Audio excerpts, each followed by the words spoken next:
Jadi cerita cekingan tho je orangnya.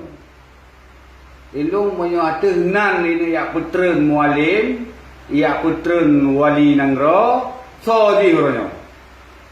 Pajan timu ini. Beya pegah apa bangai dia yang kongkonnya. Nyo wak leng. Sago di kota 05 hana gete tampung ronyo mutilangka gitu. Genggam pura-pura, genggam bayangan, beak gam-gam roy na. Itun jin tu, icekinyan, itun jin, padung ribe na di. Moyo kamu muploh ribe, bansi kau mace, itun jin, nyauru yang di hujak yang tu, sotamu nyawu ma. Yang kita lihat lagi-lagi menan, sotamu nyawu ma. Udah orang yang cekinyan di. Bayak pegah apa bangai di kena yang kawan-kawan. Belum siap hadapi putar mah. Mati siap aturan perjuangan yang betul. Yang jero. Oh menyaji nak perlen nak sabar, merumpak dengan mualim. Merumpak dengan wali. Nyo lagi nyo dah pelaku, nyo meno dah pelaku.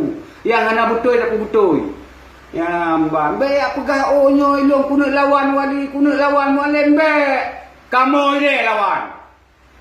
Bayak lawan rinci kamu ile lawan. Nak siap kah?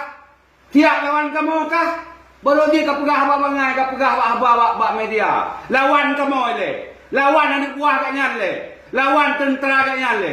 Tentera wali, tentera mualim le lawan. Beyak pegah apa bangai nampak media ni. Beyak urang kena tengah 26 kuta. Ya cok gam-gam yang hana mupung tapu ya wan aja. So nak tanggung jawab kan?